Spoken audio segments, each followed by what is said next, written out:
পথৰুঘাটৰ বাবে এটা ইতিহাস জড়িত হৈ থকা দিন আজিৰ দিনটো।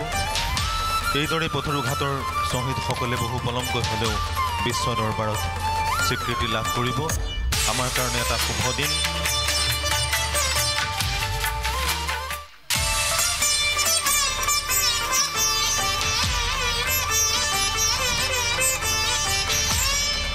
সকলোৱে এবাৰ একেলগে কওক, ভাৰত মাতা কি, ভাৰত মাতা কি, ভাৰত মাতা কি। পথৰুঘাটৰ শ্বহীদ অমৰ হওক, পথৰুঘাটৰ শ্বহীদ অমৰ হওক, পথৰুঘাটৰ শ্বহীদ অমৰ হওক।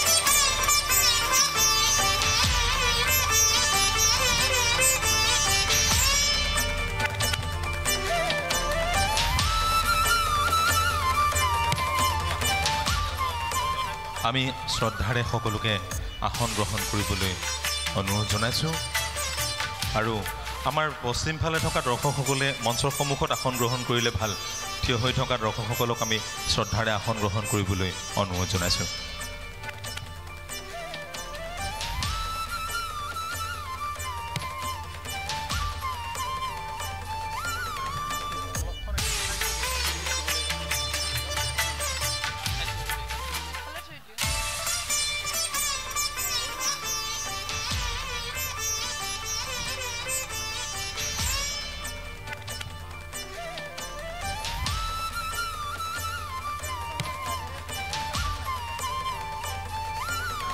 আমি আনুষ্ঠানিকভাৱে এটা এলবাম প্ৰস্তুত কৰিছে ভাৰতীয় ডাক বিভাগে।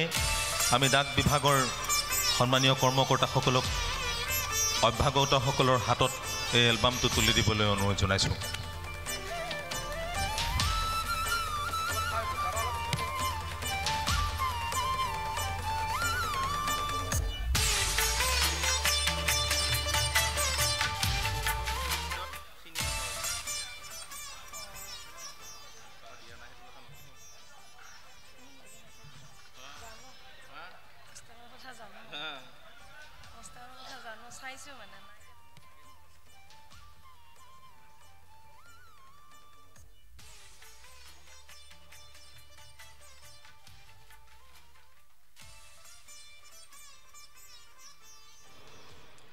জয় জয়তে মই পথৰুঘাট ৰণত আত্মবলিদান দিয়া 7 কোটি কৃষকৰ প্ৰতি গভীৰ শ্ৰদ্ধা নিবেদন কৰিছোঁ।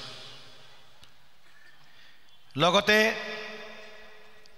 স্বাধীনতা সংগ্ৰামত যিসকল মুক্তি সেনাই মুক্তি যুঁজাৰুৱে প্ৰাণ আহুতি দিলে সেই সকলকো আজিৰ এই পবিত্ৰ মাহেন্দ্ৰক্ষণত মই শ্ৰদ্ধাৰে সোঁৱৰণ কৰিছোঁ। আজি আচলতে পথৰুঘাটবাসীৰ কাৰণেই এটা প্ৰাপ্তিৰ দিন, আনন্দ আৰু অনুভূতিৰ দিন এনেকুৱা নহয়।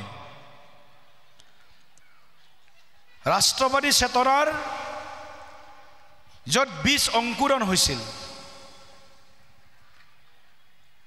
ৰাষ্ট্ৰীয়তাবাদী চিন্তাৰ য'ৰ উদ্ৰেক ঘটিছিল, য'ত উন্মেষ হৈছিল, এই পবিত্ৰ পাৱন ভূমি পথৰুঘাট। ভাৰতবৰ্ষৰ স্বাধীনতা আন্দোলন আৰম্ভ হৈছিল আমি যিখিনি জানো বা আপোনালোকেও জানে 1857 চনত চিপাহী বিদ্ৰোহৰ জৰিয়তে। তাৰ কিছু বছৰ পিছত এই পবিত্ৰ ভূমিত ব্ৰিটিছৰ যি অন্যায়, অত্যাচাৰ, শোষণ, তাৰ বিৰুদ্ধে গৰজি উঠিছিল পথৰুঘাটৰ কৃষক ৰাইজ। মুক্তিকামী জনতাক বাধা দিছিল। ব্ৰিটিছৰ অন্যায়, শোষণ, উৎপীড়ন সহ্য কৰিও সেই সময়ত হাজাৰ হাজাৰ হয়তো জনতা ওলাই আহিছিল ইয়াৰ প্ৰতিবাদৰ কাৰণে। আৰু 1894 চনৰ আজিৰ এই দিনটোতেই ব্ৰিটিছৰ অত্যাচাৰত ব্ৰিটিছৰ গুলীত প্ৰাণ বলিদান দিছিল হাতকুৰি কৃষকে। সেই হাতকুৰি কৃষক মই ভাবোঁ যে আমাৰ জাতীয়তাবাদী ৰাষ্ট্ৰীয়তাবাদী আৰু স্বাধীনতাৰ প্ৰাপ্তিৰ কাৰণে যি দীঘলীয়া সংগ্ৰাম ভাৰতবৰ্ষত চলিছিল, সেই সংগ্ৰামৰ এক অনন্য অপূৰ্ব আৰু জ্বলন্ত এক অধ্যায়, অনুপ্ৰেৰণাৰ এক অমল উৎস। 1919 চনত জালিয়ানৱালাবাগত ব্ৰিটিছে ব্ৰিটিছৰ উৎপীড়নত তাতো বহু লোকে প্ৰাণ দিব লগা হৈছিল। কিন্তু তাৰ 25 বছৰ পূৰ্বেই এই পথৰুঘাটত হাতকুৰি কৃষকে প্ৰাণ আহুতি দিছিল। দুৰ্ভাগ্যবশতঃ পথৰুঘাট কিন্তু ভাৰতবৰ্ষৰ স্বাধীনতা সংগ্ৰামৰ মানচিত্ৰখনত যেনেদৰে স্থান পাব লাগিছিল, শক্তিশালীভাৱে স্থান পাব লাগিছিল, সেই স্থান কিন্তু পোৱা নাছিল। আজি আমাৰ সকলোৰে আকাংক্ষা, সকলোৰে ইচ্ছা পথৰুঘাটে ভাৰতবৰ্ষৰ স্বাধীনতা সংগ্ৰামৰ সেই মহান যি আন্দোলন, সেই আন্দোলনৰ মানচিত্ৰখনত এক উল্লেখযোগ্য স্থান লাভ কৰক। পথৰুঘাটে ৰাষ্ট্ৰীয় স্বীকৃতি লাভ কৰক। পথৰুঘাটত প্ৰাণ বলিদান দিয়া 140 জন হাতকুৰি কৃষকৰ আত্মাই শান্তি পাওক। সেই আশা আৰু আকাংক্ষাক হয়তো উপলব্ধি কৰি দেশৰ যশস্বী প্ৰধানমন্ত্ৰী নৰেন্দ্ৰ মোদী ডাঙৰীয়াৰ নেতৃত্বত যি NDA চৰকাৰ, সেই NDA চৰকাৰে পোনপ্ৰথমবাৰৰ বাবে যোৱাবেলি এটি ডাক লেফাফা মুকলি কৰিছিল পথৰুঘাটৰ স্মৃতিক সোঁৱৰণ কৰি। আৰু আজি আমি সকলো আনন্দিত, আচলতে আনন্দিত নহয়, গৌৰৱান্বিত, আচলতে গৌৰৱান্বিতও নহয়। আজি আমি যেন আমাৰ প্ৰাপ্য, আমাক আজি ভাৰত চৰকাৰে আজি উভতাই দিছে, আমাক যেন স্বীকৃতি দিছে।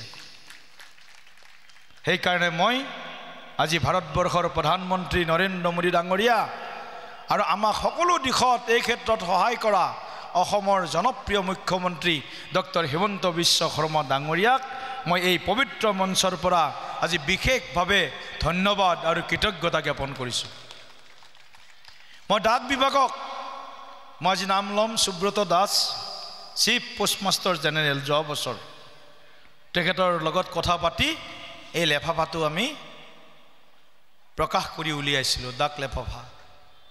কিন্তু এইবাৰ তেখেতৰ লগত কথা পতাৰ পিছত তেখেত বেলেগ স্থানলৈ তেখেত ট্ৰান্সফাৰ হ'ল আৰু তাৰ ঠাইত অভিষেক জৈন ডাঙৰীয়া আহিল।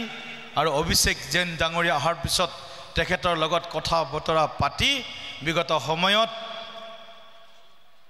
টেলিকমিউনিকেশ্যন বা বিভিন্ন ধৰণৰ যি বিভাগ আছে আমাৰ, সকলো বিভাগক অনুৰোধ কৰাৰ পিছত আৰু সংসদৰ ভিতৰত কেইবাবাৰো এই বিষয়টো উপস্থাপন কৰাৰ হয়তো পৰিণামস্বৰূপে আৰু আমাৰ চৰকাৰখনৰ কৃষকসকলৰ প্ৰতি থকা, কৃষক শ্বহীদসকলৰ প্ৰতি থকা যি সংবেদনশীল এক চৰিত্ৰ, সংবেদনশীলতা, তাৰ কাৰণে হয়তো আজি আমি পথৰুঘাটৰ ৰণৰ এই স্মৃতি ডাক টিকটটো আজি মুকলি কৰিবলৈ আজি সফল হৈছোঁ।